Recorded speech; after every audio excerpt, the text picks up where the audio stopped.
नमस्ते यहाँहरु सबैजनालाई फेरि पनि स्वागत छ नेपाल अनलाइन स्कुलको युट्युब च्यानलमा र हामी नेपाल राष्ट्र बैंक सहायक द्वितीयको आजबाट चाहिँ रिटन एक्जाम फर्स्ट पेपर अन्तर्गतको म्याथमेटिक्स टपिकमा रहेर चाहिँ पढ्न गइरहेका छौं।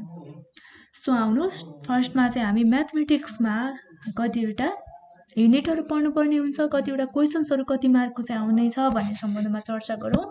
म्याथमेटिक्स रहेको छ हाम्रो टपिक जुन चाहिँ रिटन एक्जामको फर्स्ट पेपरमा चाहिँ पर्ने गर्छ है। अब यो म्याथमेटिक्सबाट चाहिँ कतिवटा प्रश्नहरु आउने गर्छ भन्दाखेरि 4 वटा क्वेशन्सहरु आउने छ। यहाँबाट कति मार्कको भन्दा 5 मार्कको जम्मा टोटल 20 मार्कको चाहिँ क्वेशन्सहरु आउने गर्छ रिटन एक्जाममा है।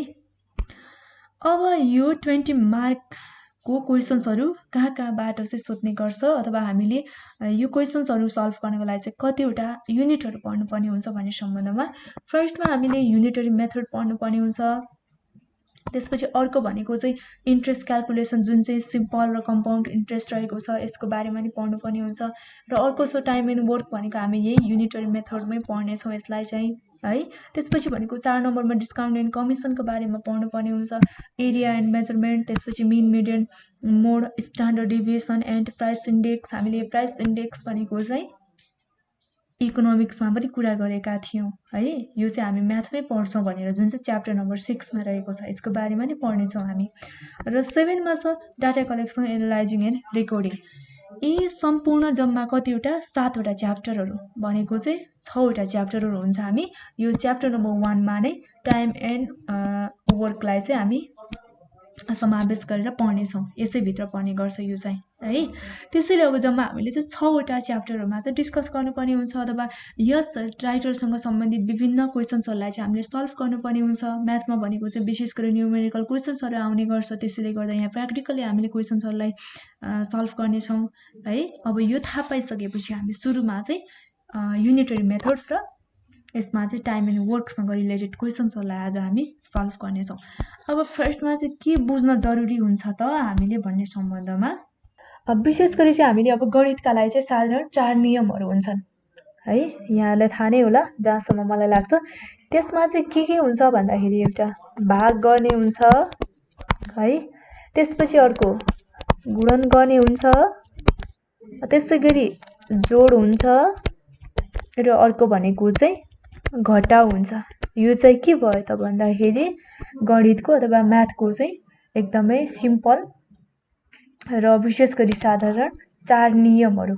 यी नियमहरुको आधारमा चाहिँ हामीले म्याथमा चाहिँ प्र्याक्टिकली विभिन्न क्वेशन्सहरु चाहिँ सल्भ गर्ने गर्छौं है।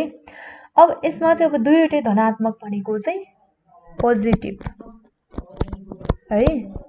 पोजिटिभ यदि दुईवटै धनात्मक अथवा पोजिटिभ अथवा अर्को भनेको चाहिँ दुईवटै नेगेटिभ, यो चाहिँ नेगेटिभलाई चाहिँ ऋणात्मक भन्छ। जुन अब नेगेटिभ यस्तो संख्याहरु बीचमा चाहिँ गुणन अथवा भाग गर्दा आउने परिमाण चाहिँ जहिले पनि के हुन्छ त भन्दाखेरि अर्को पोजिटिभ हुनुपर्छ। यो चाहिँ पोजिटिभ भनेको चाहिँ अब प्लस पनि भयो है।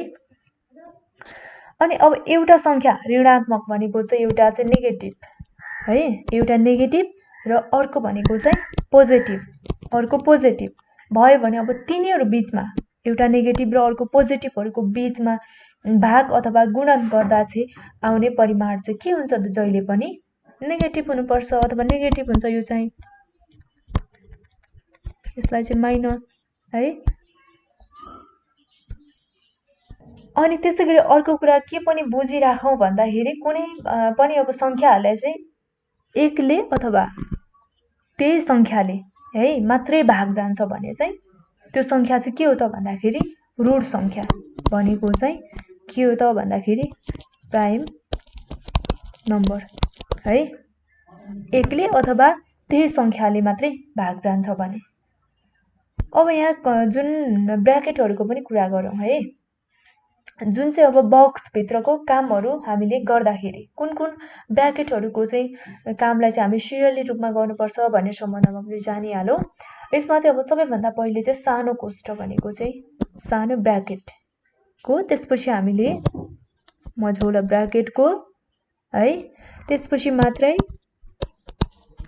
बिग ब्र्याकेटको चाहिँ सिरियलले काम गर्नुपर्छ। नम्बर 1 मा यो, 2 मा यो र 3 मा चाहिँ ठुलो ब्र्याकेटको। यसलाई चाहिँ अझ अर्को तरिकाबाट पनि बुझ्न यसमा चाहिँ के नियम चाहिँ लागू हुन्छ भन्दाखेरि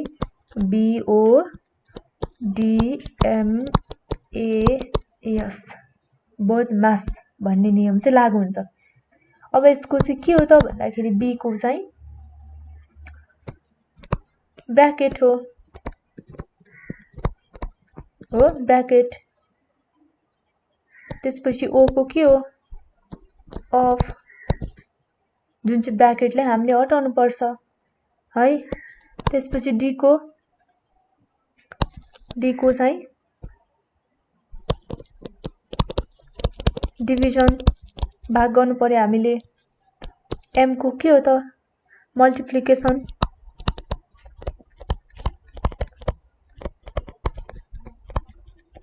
हामीले गुणा पनि गर्नु पर्यो हो। त्यसपछि A को के हो त, A को भन्दाखेरि एडिसन, जोड्नु पनि पर्यो। अनि S को चाहिँ के हो त भन्दाखेरि सब्स्ट्र्याक्सन।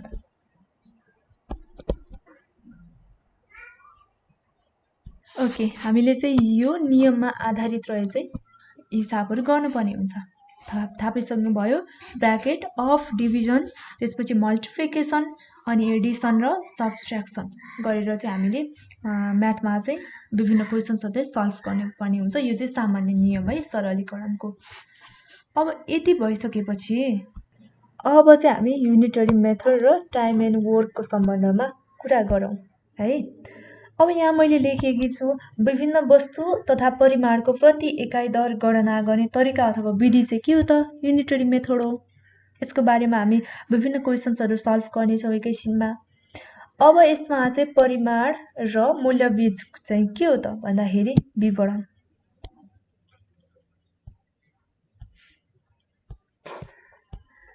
जुन चाहिँ ऐकिक नियममा परिमाण र मूल्य बीचको सम्बन्धलाई चाहिँ विवरण अथवा भेरिएसन भनेर भन्ने गरिन्छ है।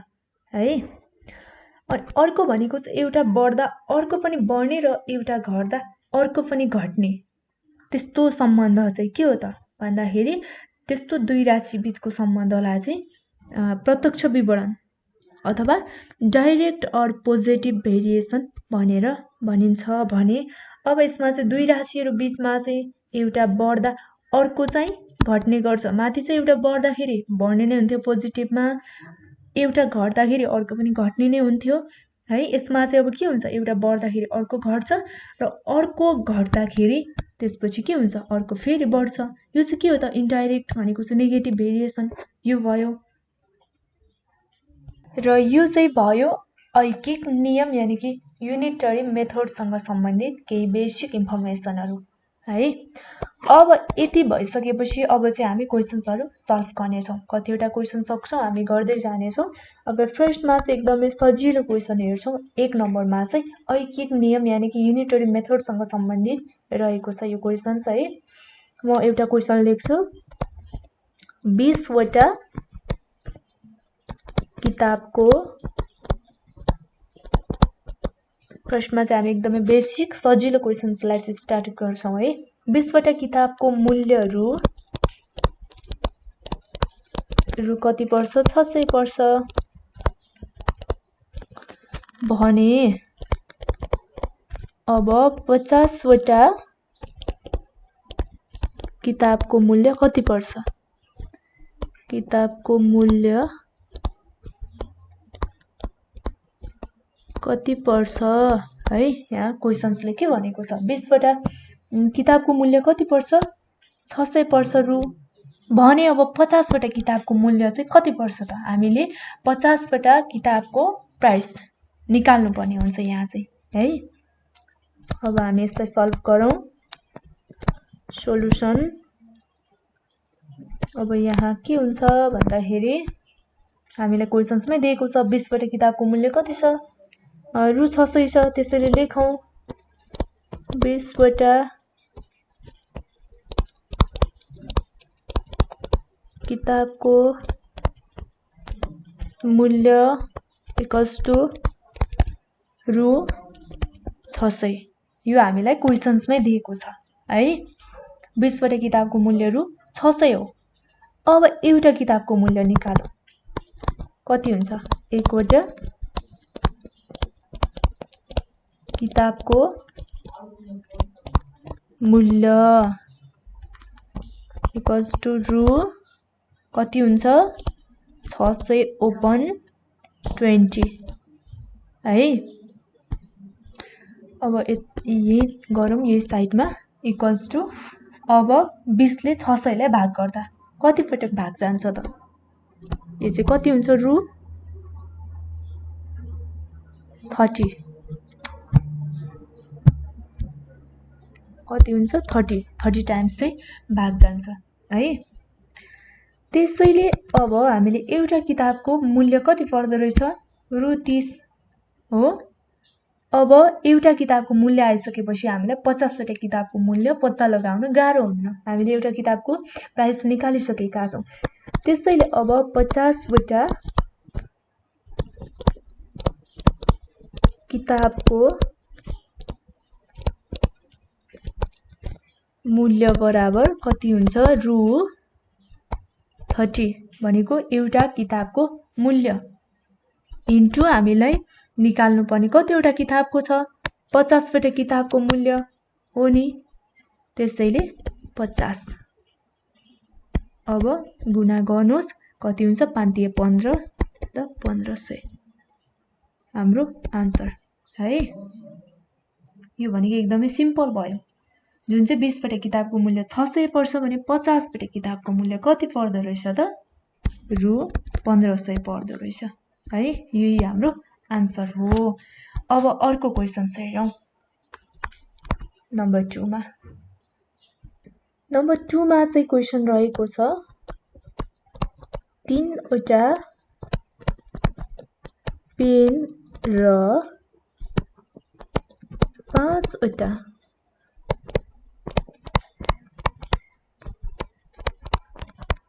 सिसा कलमको मोल भनेको चाहिँ मूल्य बराबर छ है अब यदि एउटा सिसा कलमको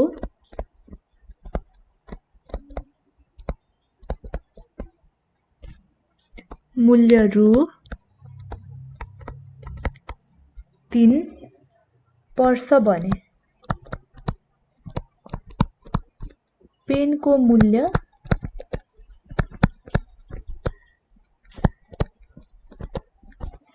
कति पर्छ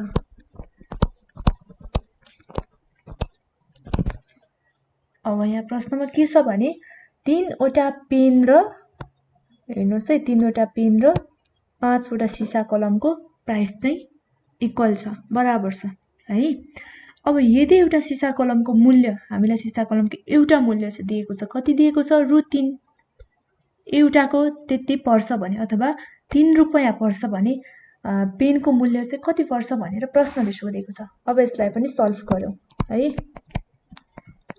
सोलुसन अब यहाँ के हामीलाई प्रश्नमा दिएको छ भन्दा 3 वटा पेनको मूल्य बराबर हामीलाई कति थाहा छ 5 वटा सिसा कलमको मूल्य यो त प्रश्नमै दिएको छ है 5 वटा सिसा कलमको मूल्य यो हामीलाई थाहा भइसक्यो 3 वटा पेनको मूल्य बराबर 5 वटा सिसा कलमको मूल्य हुन्छ भनेर अलरेडी हामीलाई क्वेशन्समै दिएको छ अब अर्को के पनि दिएको छ भन्दाखेरि हामीलाई एउटा सिसा कलमको प्राइस पनि दिएको छ क्वेशन्समा है रु कति पर्छ 3 पर्छ त्यसैले लेखौं यसलाई पनि एक वटा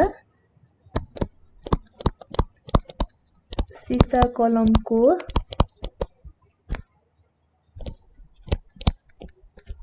मूल्य बराबर कति दिएको छ रु 3 भनेको छ 3 रुपैयाँ अब अर्को के गरौँ भने 5 वटा सिसा कलमको मूल्य बराबर गरौँ 5 वटा सिसा कलमको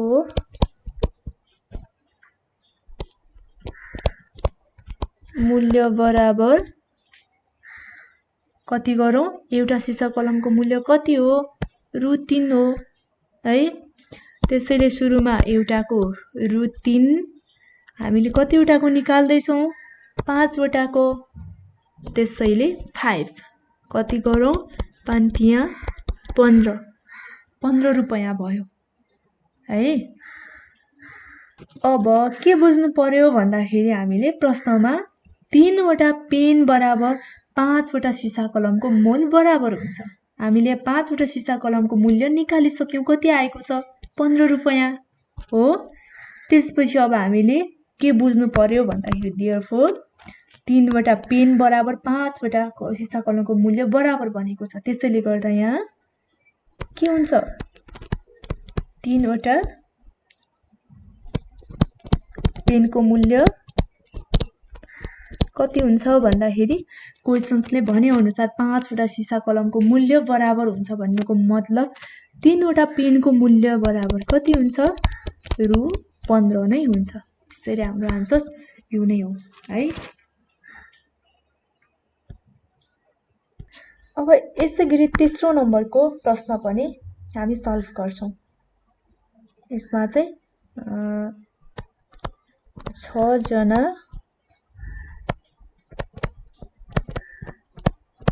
मानिसलाई 7 दिन लाग्ने काम। कति जनालाई? 6 जना मानिसलाई चाहिँ 7 दिन लाग्ने काम। अब 14 जना है, 14 जना मानिसले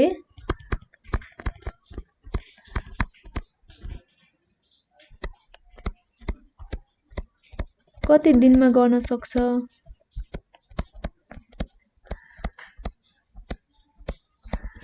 ल प्रश्न के भयो भन्दा 6 जना मानिसलाई 7 दिन लाग्ने काम। अब 14 जना मानिसलाई कति दिन लाग्छ? यसलाई पनि सल्भ गरौँ। सोलुसन। अब हामी मानिसको संख्या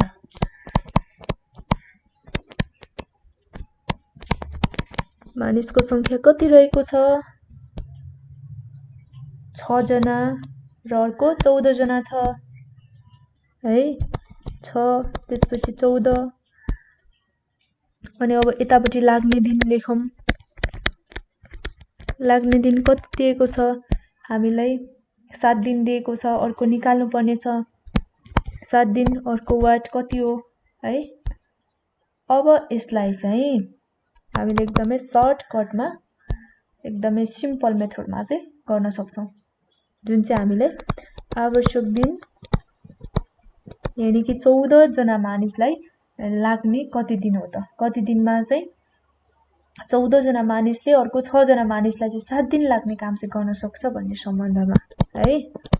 आवश्यक दिन कति हो हाम्रो? 7 × 6/14 7 दुनी 14 2 तिया 6। एकदमै सिम्पल। यसको चाहिँ 3 दिन आन्सर है। 3 दिन कति दिन लाग्दो रहेछ त? 14 जना मानिसले 3 दिनमा चाहिँ सक्दो रहेछ 6 जना मानिसले 7 दिनमा सक्ने काम है। अब अर्को चौथो प्रश्न। अब चौथो प्रश्न रहेको छ 55 जना मानिसले एउटा काम 42 दिनमा गर्न सक्छ। अब यदि सो काम 9 दिन अगावै भनेको चाहिँ 9 दिन अगाडि नै पूरा गर्नुपर्छ भने चाहिँ कति जना मानिस थप्नु पर्ला? प्रश्न यो छ। अब यसलाई पनि सल्भ गरौँ।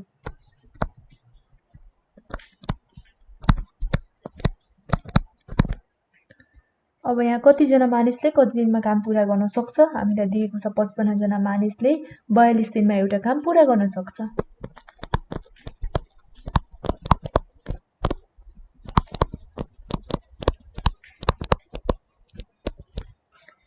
पचपन्न जना मानिसले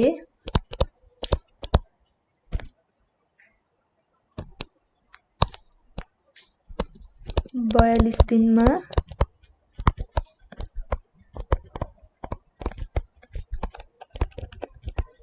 एउटा काम गर्छन् है। यो प्रश्नमै दिए अनुसार छ।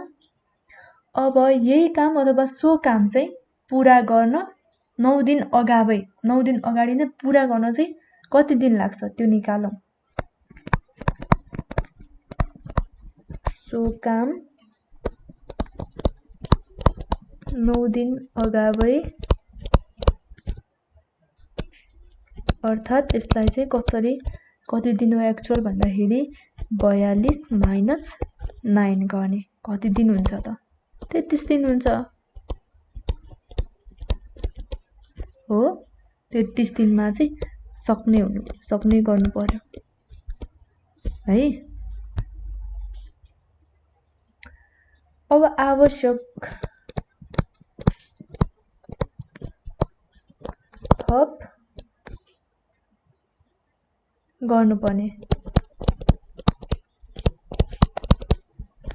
जुन चाहिँ मानिसको संख्या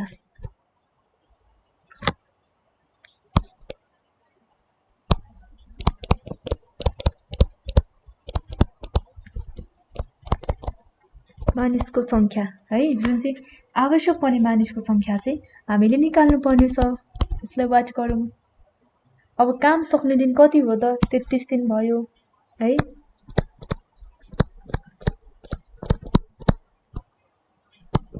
काम सक्नुपर्ने दिन हो यो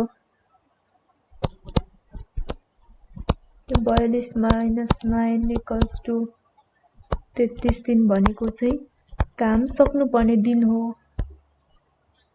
अब के रहेको छ यहाँ मानिसको संख्या दिएको छ हामीलाई। मानिसको संख्या कति छ 55 जना हो। अर्को हामीले निकाल्नु पर्ने छ।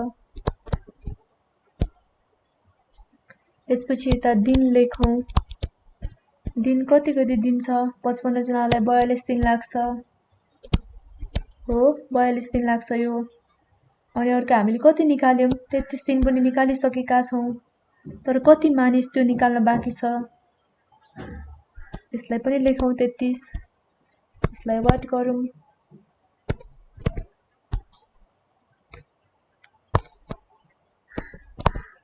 है। त्यसैले अब हामीले चाहिँ के चाहिँ डाइरेक्ट निकाल्न सक्छौं भन्दाखेरि मानिसको संख्या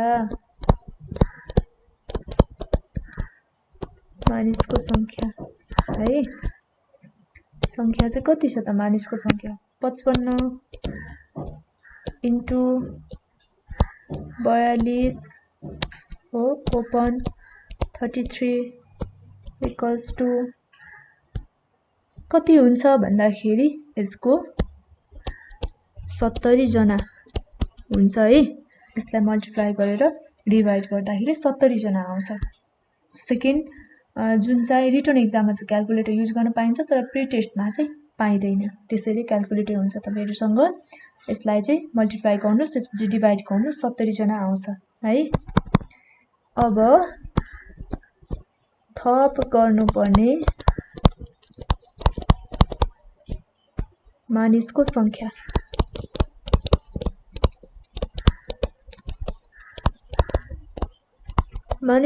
कति हो त थप गर्नुपर्ने मानिसको संख्या हामीलाई 55 जना दिएको छ अगाडि है। 70 माइनस 55 गर्ने कति आउँछ 15 जना। त्यसैले थप गर्नुपर्ने मानिसको संख्या कति हो भन्दाखेरि 15 जना।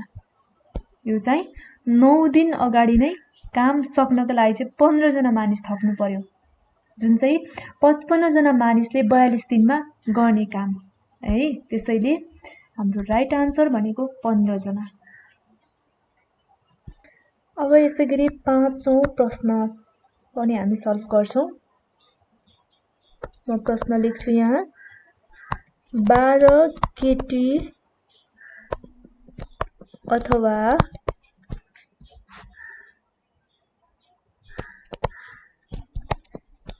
8 केटाले कुनै काम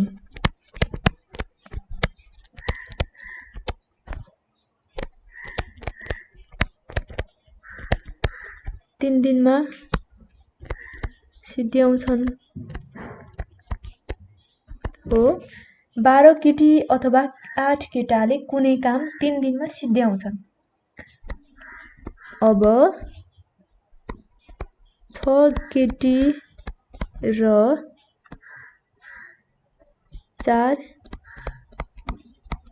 केटाले सो काम भनेको यो 12 केटी अथवा 8 केटाले 3 दिनमा सक्ने काम नै है। यो चाहिँ 6 केटी र 4 केटाले सो काम कति दिनमा सिद्ध्याउन सक्छ?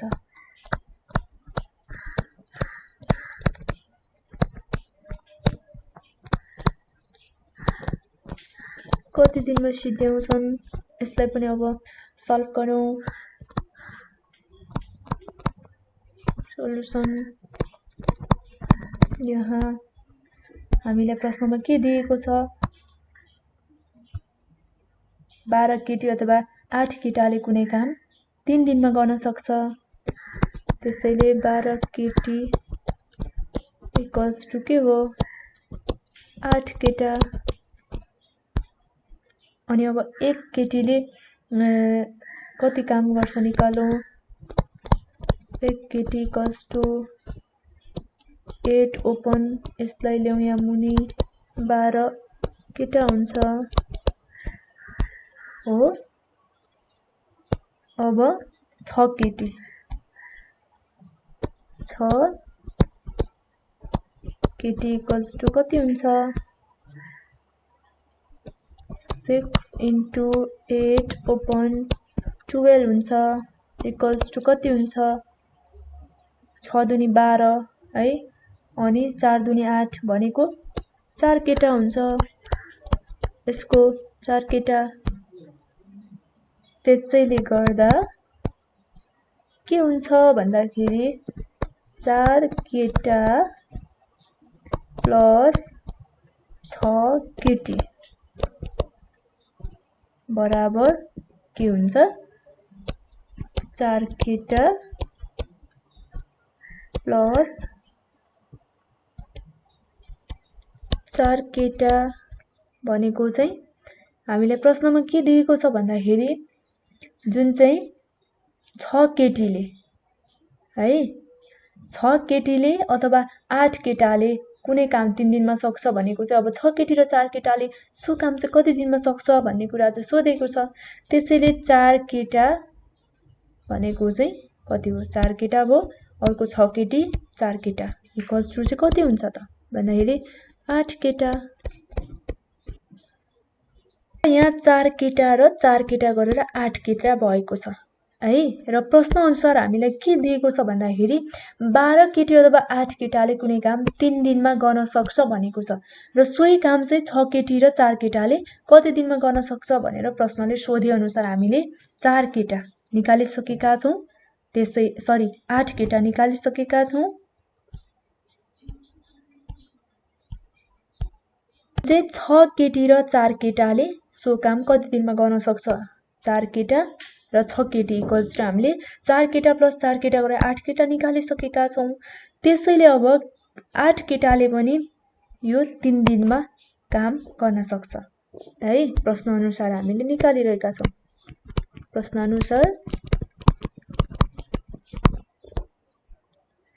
8 केटा निकालिसकेका छौं। 8 केटाले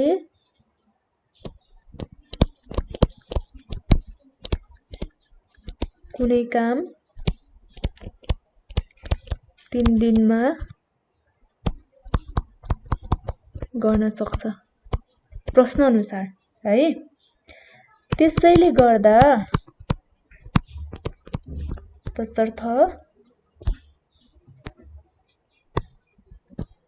4 केटा र 6 केटी यो प्रश्नमा दिएको छ ले उक्त काम 3 दिनमा गर्न सक्दछ हो 3 दिनमा गर्न सक्छ है। र यहाँ चाहिँ हामीलाई कति दिनमा चाहिँ गर्न सक्छ भनेर चाहिँ सोधेको हुनाले 4 केटा र 6 केटीले पनि उक्त काम चाहिँ 3 दिनमा गर्न सक्छ। यो भयो 5औं प्रश्न। अब 6औं प्रश्न पनि हेरौं।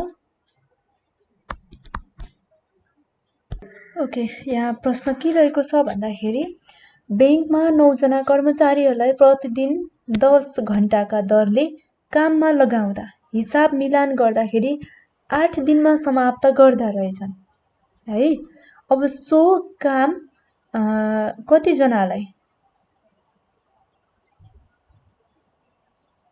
पक्नुस् है, यसको चाहिँ सो काम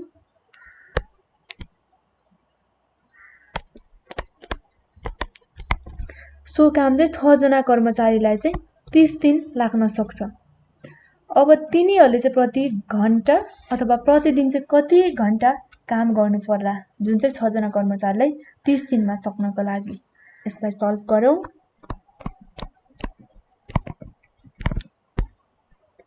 सोलुसन। अब कर्मचारी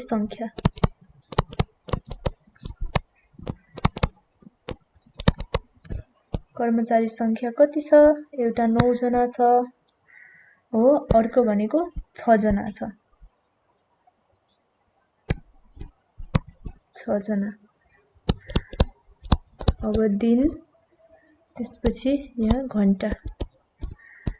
अब 9 जनालाई कति दिन लाग्छ?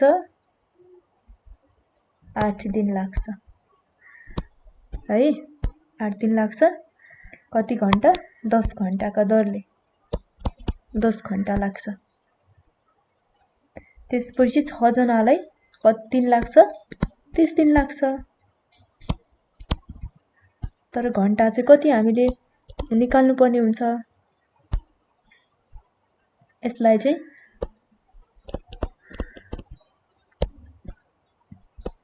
x मानौं।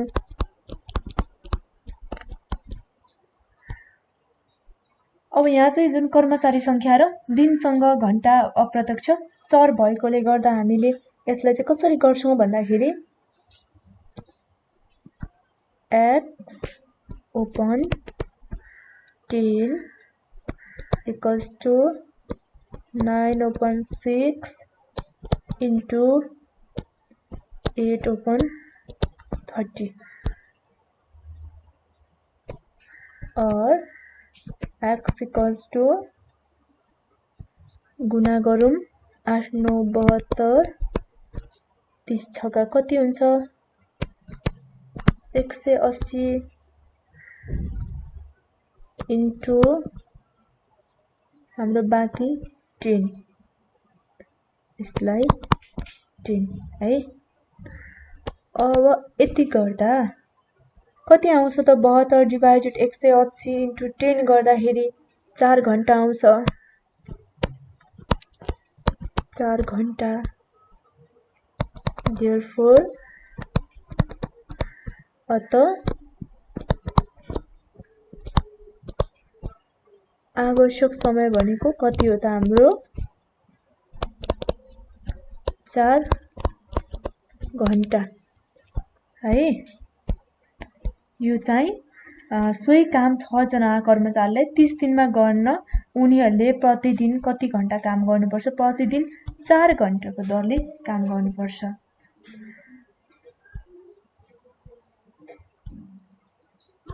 त्यसैले हाम्रो x को भ्यालु भनेको हामीले x मानेको कुन हो?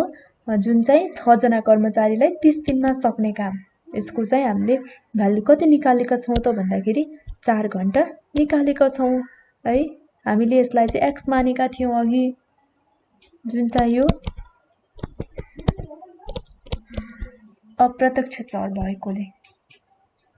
हाम्रो यो कति? 6औं प्रश्न हो। अब 7औं प्रश्न पनि हेरौं। अब 7औं प्रश्न चाहिँ के रहेको छ भन्दाखेरि यहाँ 20 वटा स्याउको मूल्य रु 100 पर्छ भने अब 100 वटा स्याउको मूल्य कति पर्छ? यो निकाल्नु पर्ने हुन्छ हामीले। सोलुसन। यहाँ अब स्याउ र मूल्य कतिवटा स्याउ 20 वटा हो। अर्को भनेको 100 वटा स्याउ दिएको छ हामीलाई यहाँ। अब 20 वटा स्याउको मूल्य चाहिँ कति छ त? रु 100 छ। त्यसो भने 100 वटाको चाहिँ हामीले निकाल्नु पर्ने हुन्छ। यसलाई चाहिँ x मानौं है। यसलाई x मानौं।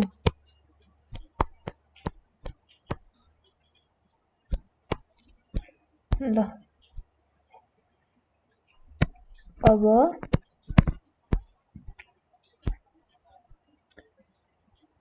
x मानेका छौं। यसलाई x upon 100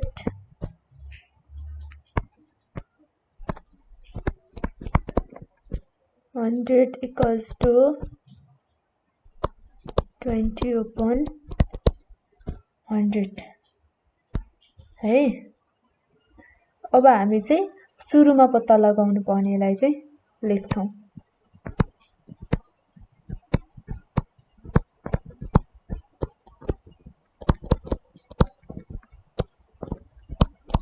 प्रथम पत्ता लगाउनु पर्ने लाई चाहिँ हामी x upon 100 भनेर लेख्ने है त। अब त्यसपछि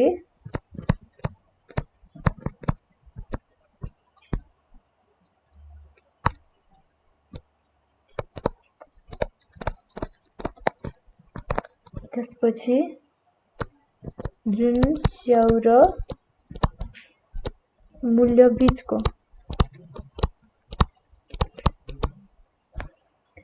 बीचको सम्बन्ध चाहिँ के हो भन्दाखेरि प्रत्यक्ष विवरण। यो चाहिँ प्रत्यक्ष विवरण भएकोले गर्दा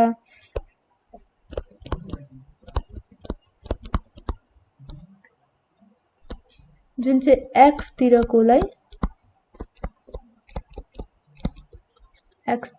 चाहिँ हामी अंशमा लेख्छौं है। लेख्ने x तिरकोलाई अंशमा लेख्ने। अब x upon 100 equals to जुन x तिरको भनेको चाहिँ 100 अंशमा लेख्ने भनेको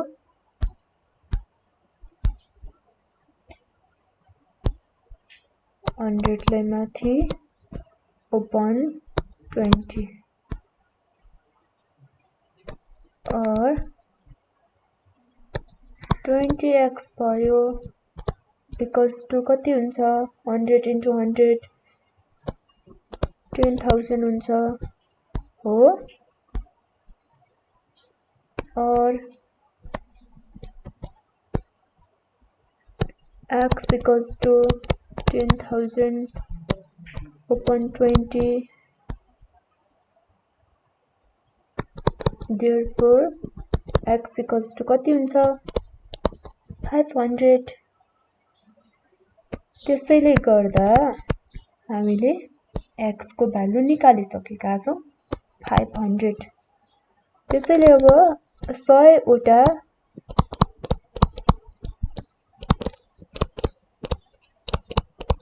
स्याउको मूल्य रु कति हो 500 हो। 500 पर्दछ। हामीलाई जुन चाहिँ 100 वटा स्याउको मूल्य निकाल्नु थियो है त्यसलाई x मान्यौ। x को भ्यालु भनेको आइसकेको छ 500 रु 500 हाम्रो राइट आन्सर यो क्वेशन्सको है। जुन चाहिँ 100 वटा स्याउको मूल्य कति पर्छ भनेर हामीले प्रश्नमा सोधिएको हुनाले हामीले 100 वटा स्याउको मूल्य निकालिसकेका छौं कति 500।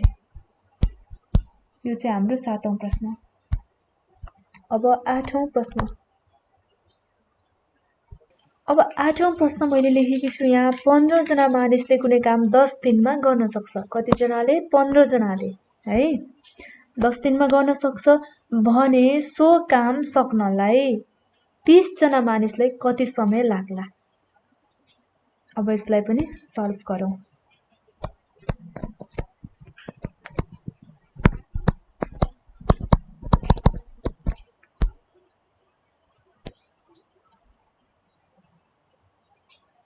जुन चाहिँ हामीलाई कति समय लाग्ला भनेको छ है प्रश्नमा चाहिँ। त्यसैले हामी यसलाई चाहिँ कसरी लेख्छौँ भन्दा जनाको कुरा आएको छ यहाँ। कति जना हामीलाई यहाँ जना कति जना 15 जना र अर्को भनेको 30 जना। दिन लेखिहालौँ यता।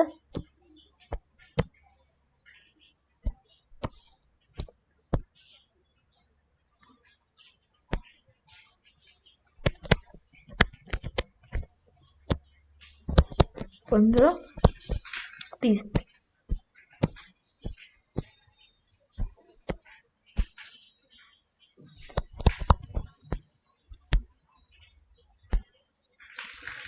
जुन 15 जनालाई चाहिँ 10 दिन लाग्छ है। 15 को 10 दिन भयो। अब 30 जनालाई चाहिँ कति लाग्छ यो थाहा छैन हामीलाई, यो निकाल्नु पर्ने छ। त्यसैले आवश्यक दिनलाई चाहिँ हामी यसलाई चाहिँ x मान्छौँ। मानौ x यसलाई।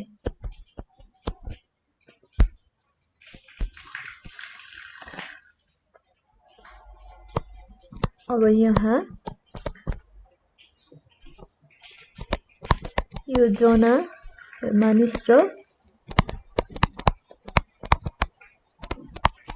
दिनको बीचमा चाहिँ अप्रत्यक्ष सम्बन्ध हुन्छ।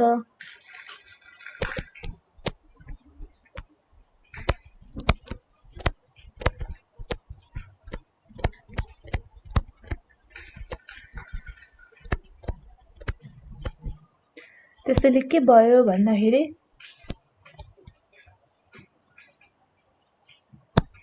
x upon 10 equals to 10 upon 30। अब जुन हामीले पत्ता लगाउनु पर्नेलाई चाहिँ सुरुमा लेख्ने है।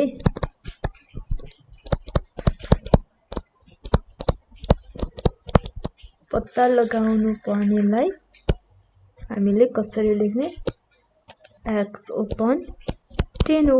हामीले x पत्ता लगाउँदैछौँ।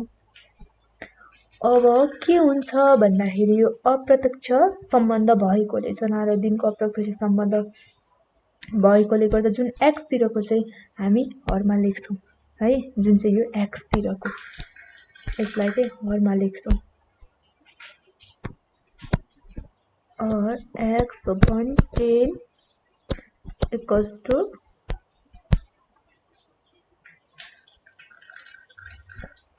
अब हरमा भनेको चाहिँ x तिरको 30 लाई चाहिँ हामी मुनि लेख्छौँ 15 upon 30 हो। त्यसपछि अब 30x equals to 15.150 मल्टिप्लाई गरौँ और x equals to 150 upon 30। त्यसैले x को भ्यालु कति आउँछ 150 लाई 30 ले भाग गर्दा 5 आउँछ। त्यसैले x इक्वल्स टु कति हो 5 हो यो x को भ्यालु।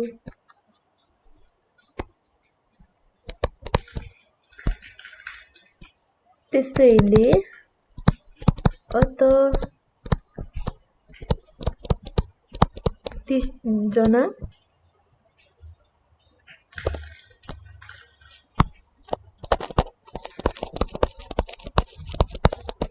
मानिसले सो काम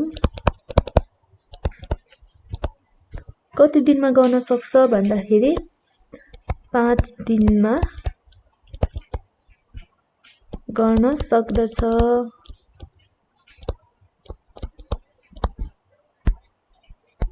जुन चाहिँ कुन काम 15 जना मानिसले कुनै काम 10 दिनमा गर्न सक्ने काम चाहिँ 30 जना मानिसले कति दिनमा गर्न सक्छ भन्दाखेरि 5 दिनमा गर्न सक्छ। यो हामीले निकालिसकेका छौं। 5 दिन हाम्रो राइट आन्सर र हामीले यो युनिटरी मेथड्स यानि कि टाइम एन्ड वर्कसँग रिलेटेड जम्मा 8वटा क्वेसन्सहरुमा चाहिँ डिस्कस गर्यौं। यसलाई चाहिँ प्र्याक्टिकल्ली प्र्याक्टिस पनि गरिसकेका छौं, सल्भ पनि गरिसकेका छौं। यो चाहिँ हाम्रो युनिटरी मेथडसँग रिलेटेड रहेको छ प्रब्लमहरु। र अब बाँकी क्वेसन्सहरु चाहिँ हजुरहरुले यसरी प्र्याक्टिस गर्न सक्नुहुन्छ, सल्भ गर्न सक्नुहुन्छ है। यही प्याटर्नमा चाहिँ अब यही क्वेसन आउँछ भन्ने चाहिँ हुँदैन, तर एक्जाममा चाहिँ यो टाइम एन्ड वर्कबाट चाहिँ म्याक्सिमम आउने सम्भावना हुन्छ र यही प्याटर्नको क्वेसन्सहरु चाहिँ आउने हुँदाले जति सक्नुहुन्छ धेरै भन्दा धेरै चाहिँ प्र्याक्टिस गर्नुस् र प्र्याक्टिस गर्दै गयो भने त्यस्तो गाह्रो हुँदैन है। अब आजको भिडियो यति नै। अर्को भिडियोमा चाहिँ म अर्को युनिटसँग रिलेटेड विभिन्न क्वेसन्सहरु चाहिँ सल्भ गर्नको लागि भिडियो लिएर आउनेछु। तपाई सम्पूर्णलाई धेरै धेरै धन्यवाद। हवस् त, नमस्ते।